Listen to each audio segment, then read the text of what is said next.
The truth doesn't knock politely. It kicks the door in, flips the lights on, and points at the mess everyone pretended wasn't there. What you're about to hear isn't inspirational, and it's definitely not comforting. It's unsettling, slightly nauseating, and weirdly clarifying.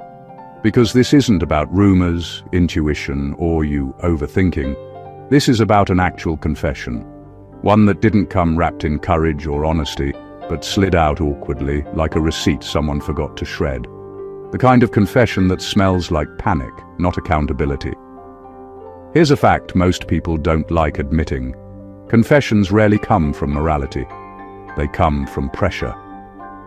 Studies on deception consistently show that people tell the truth not when they feel bad, but when maintaining the lie becomes more stressful than admitting it. In other words, honesty often arrives late, sweaty, and out of breath. And when it does, it doesn't arrive alone. It brings flashbacks, missing pieces, and that uncomfortable feeling of realizing someone smiled in your face while doing something foul behind your back. What makes this situation especially disturbing isn't just what was done, but how long it was carried out in silence.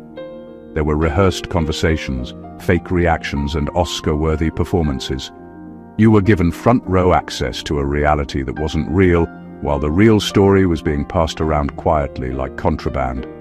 That's not coincidence, that's coordination.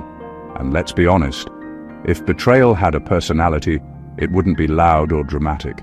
It would be polite, friendly, asking how your day went while holding a secret like, "Yeah, so about that." That's the part that makes you laugh a little out of disbelief, because the audacity is almost impressive, almost.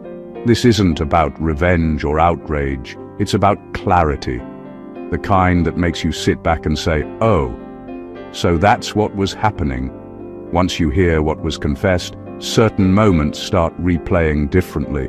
The jokes that landed weird, the energy shifts you brushed off, the sudden coldness that had no explanation at the time. So if your stomach turned a little when you read the title, good. That means your intuition was already onto something. Because this confession didn't expose you, it exposed them. And once the truth speaks, there's no putting it back in the box, no matter how awkwardly they try to laugh it off. Number 1. The confession didn't come from guilt, it came from panic. This is the part people get wrong. When someone finally admits what they did behind your back, everyone wants to believe it came from a sudden wave of remorse. Like they woke up one morning, stared at the ceiling, and decided to do the right thing. That story sounds nice, but it's rarely true. What actually pushes most confessions out into the open is fear. Fear that the lie is cracking. Fear that the wrong person now knows too much. Fear that the story they carefully built is about to collapse in front of witnesses. Panic doesn't announce itself loudly. It shows up as rushed explanations, awkward timing, and a confession that feels oddly incomplete. They start talking not because they want to be honest, but because staying quiet suddenly feels dangerous. Something shifted. A conversation happened without them in the room. A look lingered too long. A question was asked that shouldn't have been asked. That's when the pressure started squeezing their chest. You can usually tell panic-driven confessions by how defensive they sound. There's too much explaining, too much framing, too much effort to control how you receive the truth. They don't just tell you what happened, they tell you how to feel about it.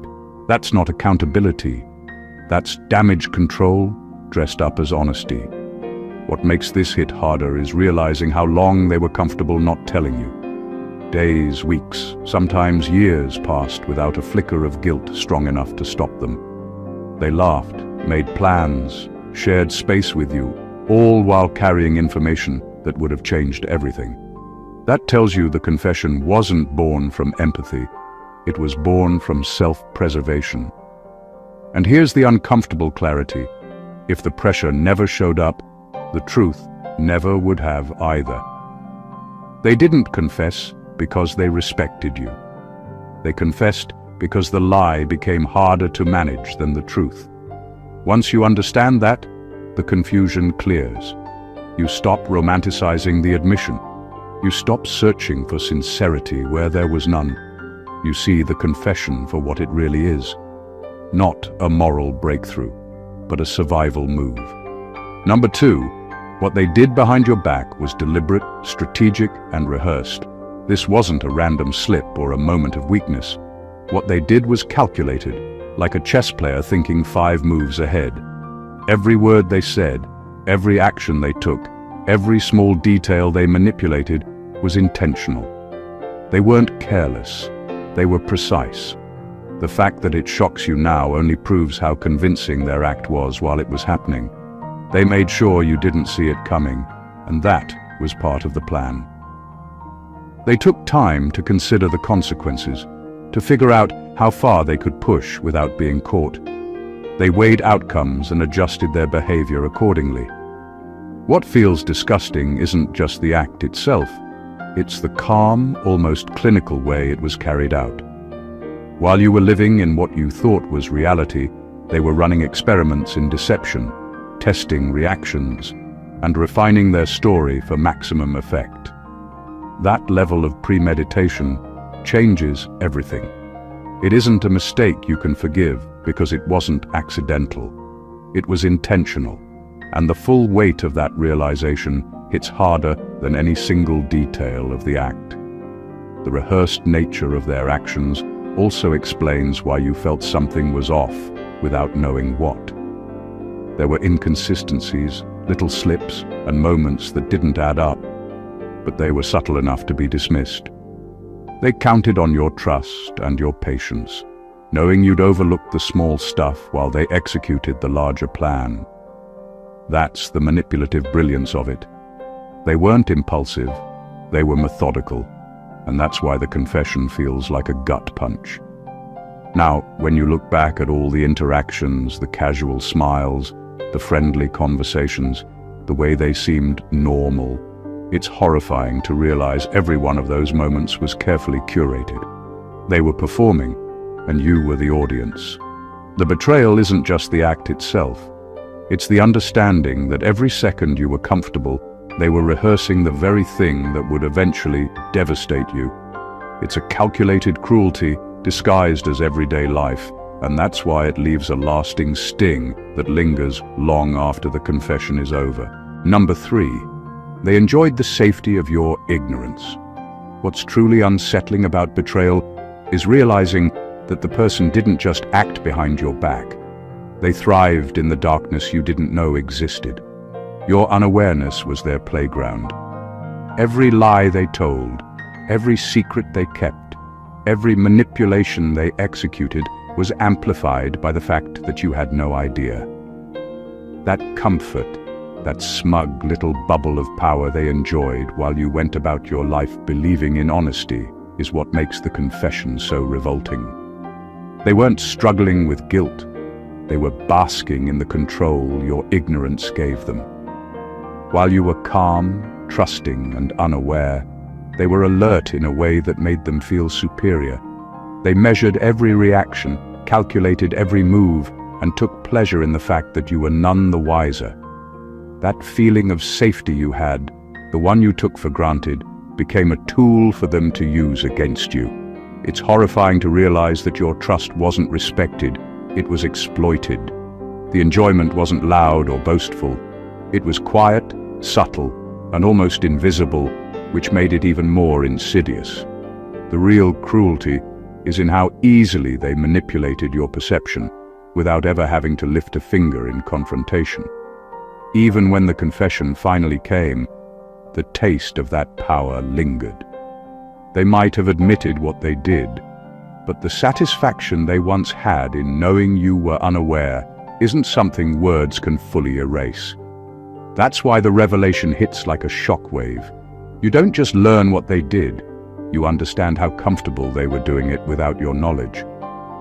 This makes you realize something vital about human behavior. Ignorance is a luxury for the manipulator. The longer they can keep someone in the dark, the longer they can feel untouchable. And the moment the truth emerges, It's like watching someone tumble from a throne they built on deception. What you feel now, anger, disgust, disbelief, is proof that your trust wasn't meaningless. It was powerful enough to make them feel superior. And that's the exact reason their confession is so disturbing. It exposes the depth of their audacity, the cold calculation of their actions, and the reality that for them, your ignorance was everything. Number 4. The confession is missing key details on purpose. When someone finally comes clean, it feels like relief at first. You think you're about to get the full story, the entire picture, the truth laid bare. But in reality, most confessions are carefully trimmed, edited, and curated. What they reveal is only a fraction of what actually happened. Every omission, every hesitation, every vague phrasing is intentional. They're not just confessing, they're controlling the narrative, deciding which pieces of the puzzle you get to see and which ones remain buried. That's what makes it so frustrating and disturbing. The missing details aren't accidents or lapses in memory. They are strategic gaps meant to soften the blow, protect their image, or prevent you from seeing just how far the deception went. By leaving out the worst parts, they try to make it seem like they're owning up to something significant, while the full extent of their actions stays hidden. That's why the confession can feel hollow, incomplete, or oddly unsatisfying. You get the outline, but the essence, the full weight, is carefully masked. Those gaps force your mind to fill in the blanks, and often the imagination makes the truth feel worse than what they actually admitted. Every missing detail is a silent admission of their calculation, a sign that they know some parts are too damaging to share. They want you shaken, but not completely destroyed. They want acknowledgement without accountability. That subtle control is what makes the confession more manipulative than the act itself. Understanding this changes the way you process the situation.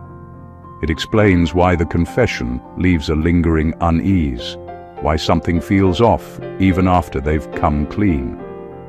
The truth they give you is a version they want you to see, not the one that actually happened. Recognizing that lets you separate their narrative from reality. You start seeing the confession for what it is. A performance dressed as honesty, a tool for self-preservation disguised as accountability. Once you realize that, you stop accepting their words at face value. You start watching their actions and listening between the lines, because the most important parts of the story were never spoken. Number 5. They told the truth only after others already knew. One of the most unsettling truths about confessions is that they rarely happen on the confessor's timeline. Most of the time, the person only admits what they did because someone else already knows. The confession isn't a display of courage or morality. It's a strategic retreat. Once whispers start circulating, once people begin piecing together the story on their own, they realize the lie they've been living in can no longer hold. The pressure of exposure forces their hand, and suddenly, honesty becomes their only option. This is why confessions often feel awkward, incomplete, or defensive. They aren't coming clean because they want to. They're doing it because they have to. The truth wasn't a gift. It was a lifeline. They're trying to reclaim control over a narrative that's slipping out of their grasp. You notice the difference immediately. The words are rehearsed, the timing calculated, and the emphasis is placed more on minimizing damage than on taking responsibility. They admit just enough to seem human, but not enough to truly be accountable. What makes this even more revolting is the realization that their awareness of who already knew changes the meaning entirely. The confession becomes less about you and more about saving themselves. They're not worried about how you feel or the trust they shattered. They're worried about the story getting bigger than them, about losing face, about being judged before they can frame the truth on their own terms. Understanding this flips the narrative in your mind. The shock and disgust you feel aren't just about the act itself, they're about the manipulation behind the timing. They allowed others to discover their actions first, which means they were counting on someone else to crack the facade for them. Your realization now is clear. The confession wasn't brave, it wasn't morally driven, and it certainly wasn't respectful. It was calculated, and the fact that it comes only after exposure confirms the depth of their audacity and the cold, strategic way they approached betrayal. Number 6. They underestimated your discernment, not your kindness. One of the most frustrating things about betrayal is realizing that the person responsible didn't fail because of luck or exposure. They failed because they misjudged you. They assumed your patience, your empathy, and your willingness to give the benefit of the doubt meant ignorance. They thought your kindness was a shield against suspicion, that you wouldn't notice the inconsistencies, the small slips, or the subtle energy shifts that hinted at the truth. That underestimation is what made their eventual confession both inevitable and humiliating. They treated your perception as if it were blind, not realizing that kindness and awareness can coexist. While they were busy orchestrating, lying, or manipulating, you were quietly observing, piecing things together in a way they never anticipated. You weren't passive, you weren't oblivious. Your calm exterior masked an attentive mind that registered far more than they could ever calculate. And when the truth finally surfaced, it wasn't because they expected you to forgive. It was because they finally realized you weren't as naive as they thought. This misjudgment fuels part of the panic behind their confession. They assumed control over the narrative would last indefinitely, that their confidence in their manipulation was enough to keep you unaware. But discernment isn't loud. It doesn't demand attention. It works quietly, patiently, like a shadow that never leaves. And eventually, that shadow caught them off guard. The same people they thought were blind to their schemes were the ones who saw the cracks forming, the inconsistencies piling up, and the truth threatening to emerge. Understanding this makes the betrayal sting in a strange way. It's not just the act itself, it's the arrogance behind it, the assumption that your empathy equaled ignorance. That assumption is what allowed them to go as far as they did, and that assumption is also what caused their eventual panic, their forced confession. When the dust settles, one thing becomes clear. The problem wasn't your judgment. The problem was their audacity to misread it. And that realization gives you a quiet, unshakable clarity about both their character and your own unacknowledged strength. Number 7. The most disgusting part is how they justified it to themselves. What makes a betrayal truly revolting isn't only the act itself. It's the mental gymnastics the person went through to make it feel acceptable. They didn't just lie or deceive, they convinced themselves it was okay. They built a narrative where their actions were reasonable, where you somehow deserved it, where the blame shifted subtly onto you. That level of self-deception is far more disturbing than the betrayal because it exposes the depth of their moral distortion. They weren't wrestling with guilt. They were convincing themselves that the disgusting behavior was permissible. This justification often comes wrapped in subtle reasoning. They'll tell themselves that you provoked it, that circumstances made it inevitable, or that it was just a small thing compared to the consequences you would face if they were honest from the start. In their mind, they're the victim of the situation, of your reactions, or even of their own conscience. They manage to reframe reality, turning manipulation into a moral loophole and cruelty into a defensible act. That's why when the confession finally comes, it feels so hollow. They don't really apologize, they explain, rationalize, and try to preserve a shred of their self-image. The truly unsettling part is how effective this self-justification can be. It allows them to function without being haunted by the truth, to interact with you without the weight of genuine accountability, and to maintain confidence while committing acts they would have condemned in anyone else. That combination of audacity and distorted self-perception is what makes the betrayal linger in your mind long after the confession.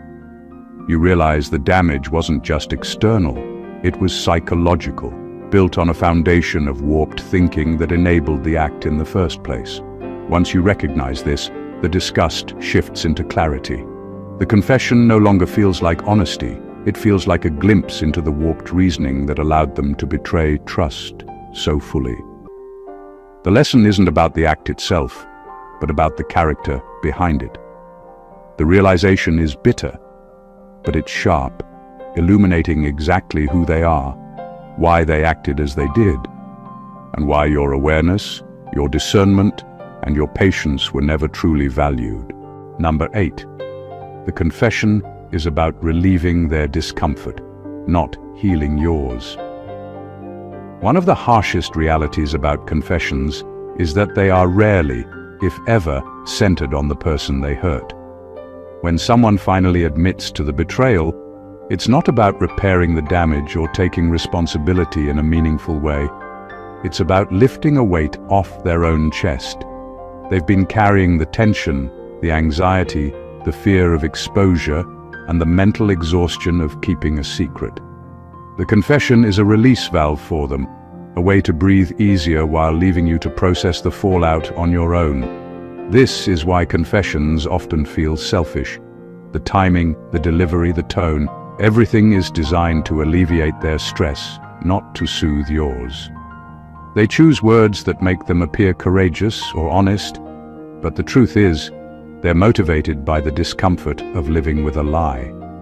Your feelings, your shock, your anger, and even your disbelief are secondary. That doesn't make the act any less real, but it shifts the perspective. This isn't an act of remorse. It's an act of self-preservation disguised as honesty. What makes this even more unsettling is that they often expect forgiveness or understanding in return for unloading their burden. They want the relief of confessing, but they hope you'll absorb it graciously, as if their discomfort should automatically generate empathy from you. That expectation is audacious, almost offensive, because it flips the natural order of accountability. You're not supposed to comfort them for betraying you. They're supposed to face the consequences while you process the reality of their actions. Recognizing this flips the narrative in your mind. You stop framing the confession as a moral gesture and start seeing it for what it really is, a self-serving act. It clarifies that their priority was never you, never your healing, and never your trust. The realization is bitter, but it's empowering because it allows you to detach your response from their intentions. You can feel your emotions fully without letting their discomfort dictate how you process the truth. Their confession isn't liberation for you, it's exposure for them. And understanding that gives you the clarity to reclaim control of the situation and your own peace of mind. Number 9. They never planned to tell you. The situation forced their hand. The most revealing thing about a confession is often not what is said, but why it's said at that particular moment. In most cases, the person never intended to admit the truth at all. They were comfortable living with the lie, navigating life as if everything were normal, and trusting that no one would discover what they had done. The confession only happens because circumstances corner them. Something shifts outside of their control.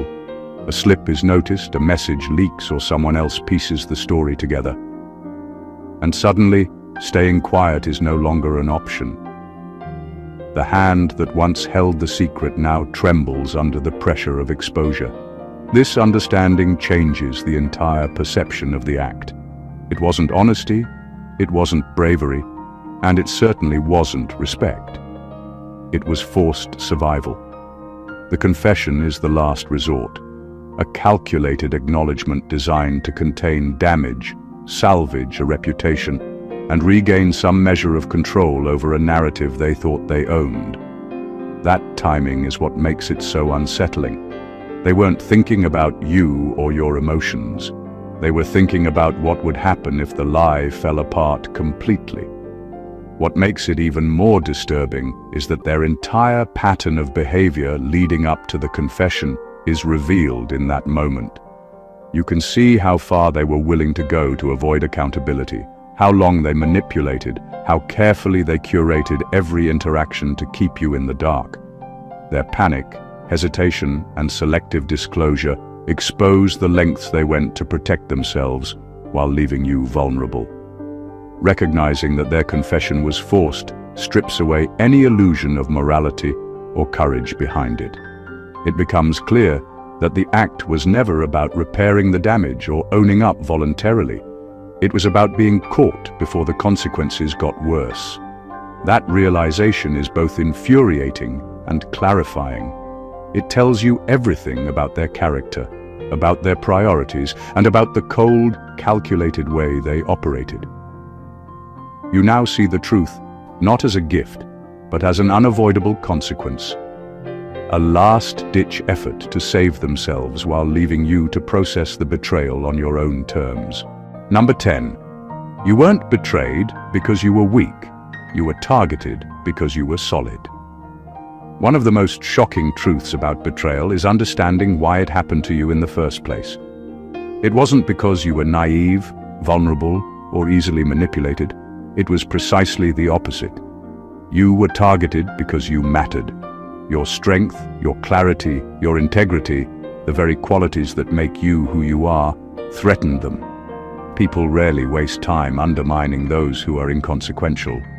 The fact that someone went to great lengths to deceive you, manipulate you, and hide their actions speaks volumes about the power they perceived in you.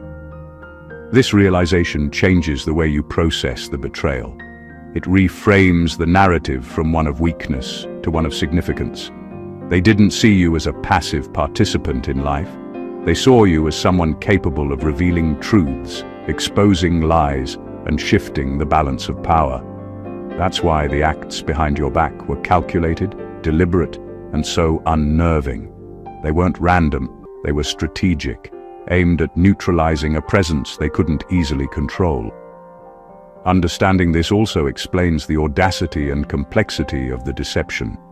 Every lie, every hidden move, every careful manipulation was designed to contain someone who was fundamentally uncontainable. They had to go to extreme lengths because ordinary tactics wouldn't have worked.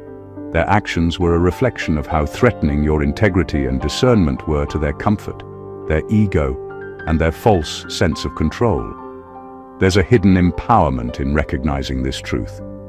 You weren't a victim of circumstance. You were the focus of attention precisely because you represented something real, substantial, and formidable. The betrayal says more about their insecurity and inability to match your strength than it does about your capacity to trust. In the end, what they hope to suppress through deception and manipulation only confirms your value and resilience. You were never weak in their eyes. You were formidable, and that is exactly why they tried and ultimately failed to undermine you. Number 11. Their confession accidentally revealed who they really are.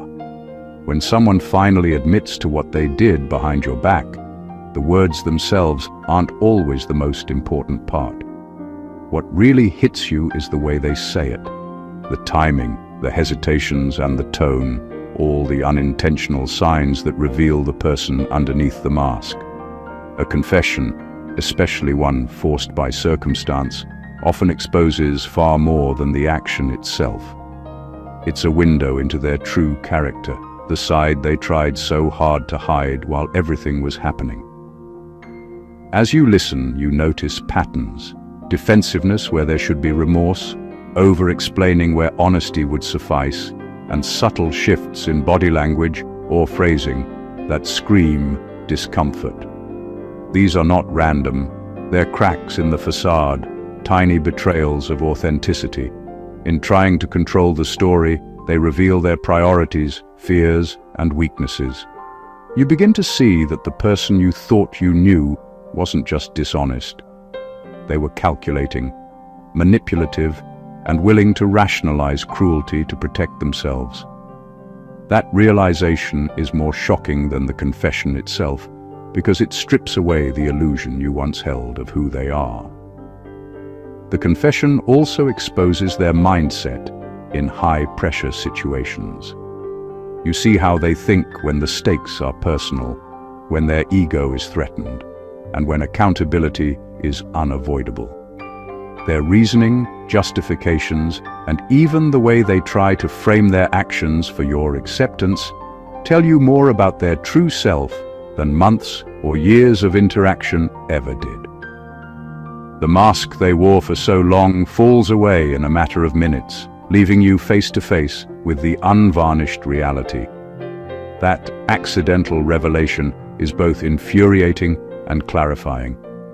It explains behaviors that once seemed confusing, patterns of deceit that were difficult to understand, and the subtle manipulations you couldn't quite put your finger on. Their confession doesn't just tell you what they did, it tells you who they are when no one is watching, when no one is protecting them, and when they believe they're managing the fallout.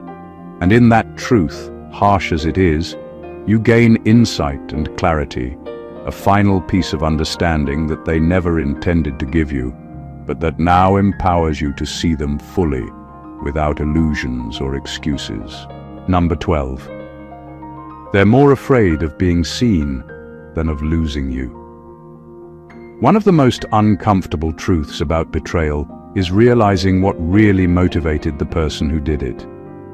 When someone finally confesses, it often seems like a moral awakening or fear of losing your trust. But in reality, their primary concern was never about you. It was about themselves, about how the world would see them if the truth came out. Their panic, their awkward timing, their half-hearted explanations all point to a deeper fear: exposure. They weren't worried about the damage to your relationship. They were worried about the damage to their image. This shifts the perspective entirely. The confession isn't born from conscience, it's born from self-preservation. They didn't want to lose your love, respect, or presence as much as they wanted to stop people from judging them, gossiping about them, or seeing them for the manipulative person they truly are. That fear of being seen, of having their carefully constructed persona crumble, often drives people to confess before the full consequences hit. But the confession itself is calculated to minimize their embarrassment rather than address the pain they caused. When you recognize this, it makes the betrayal feel even more deliberate. They weren't operating out of human decency, guilt, or concern for you. They were operating out of survival instinct for their ego. That's why confessions often feel off. There's a lack of genuine remorse, a rush to control how the story lands, and a subtle emphasis on how they've admitted enough rather than taking full responsibility. Their focus was on the optics, not the impact. Understanding this changes the way you process the entire situation. You begin to see the confession not as a gift, not as courage, and not as an act of honesty, but as a maneuver to protect themselves from being exposed. And in that realization lies clarity. You can separate your own emotions from their motives, see the truth for what it is, and recognize that the fear driving their actions was never about you. It was always about them, and their ego needed saving more than your trust ever did. Number 13. You're disturbed because your intuition was right all along. There's a unique kind of unease that hits when someone finally confesses what they did behind your back. It's not just shock or disgust. It's the deep, unsettling confirmation of something your gut already knew. For weeks, months, or even years, your instincts were signaling that something was off. Maybe it was a tone that didn't match the words, a glance that lingered too long, or a detail that never quite added up. You brushed it off because nothing concrete had surfaced yet. But when the confession comes, it isn't a surprise. It's validation, and validation often hits harder than the original betrayal. Your intuition doesn't just operate in a vacuum. It absorbs subtle cues, energy shifts, and inconsistencies that your conscious mind might ignore. That means while they were acting, lying, and manipulating, you were quietly taking note of all the small signs that screamed something was wrong. You felt the tension, the misalignment, the energy that didn't make sense, and you carried it with you, even if you couldn't name it. When the confession finally arrives, all of that quiet awareness crystallizes into a painful clarity. The disturbing feeling you've had all along wasn't paranoia. It was evidence. What makes this realization so powerful is that it reframes the story entirely. You weren't imagining things, you weren't overthinking, and you weren't blind to their actions. Your discernment was accurate. Your awareness was real. That means the betrayal wasn't just about what they did. It's about the arrogance it took to think they could deceive someone who was already tuned in. This clarity brings both discomfort and empowerment. The disturbance you feel is a reminder that you were right, that your instincts were sharp, and that your perception cannot be dismissed. The confession doesn't negate your intuition. It confirms it. And in that confirmation lies a quiet, undeniable strength, the ability to trust yourself, to see through deception, and to recognize the truth even when others try to hide it. The unease is temporary, but the clarity it delivers is lasting. Number 14. The truth didn't break you. It freed you from protecting a lie. The hardest part of betrayal is often the weight of carrying it unknowingly. For years you may have shielded them in your mind, defended their actions, or questioned your own judgment because you didn't know the full story. You carried the burden of a reality that wasn't yours, absorbing doubt, confusion, and second-guessing as if it were somehow your responsibility. The confession, as jarring and disgusting as it is, doesn't mark the end of your world.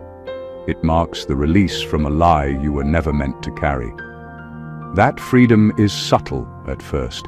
It shows up as a shift in perception, a sense of clarity that cuts through the fog of manipulation.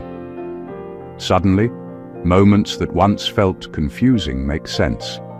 Their actions, their words, the way they seemed off. It all aligns into a painful but coherent picture. The weight lifts because you no longer have to reconcile their behavior with your trust. You don't have to excuse, rationalize, or cover for someone else's deceit.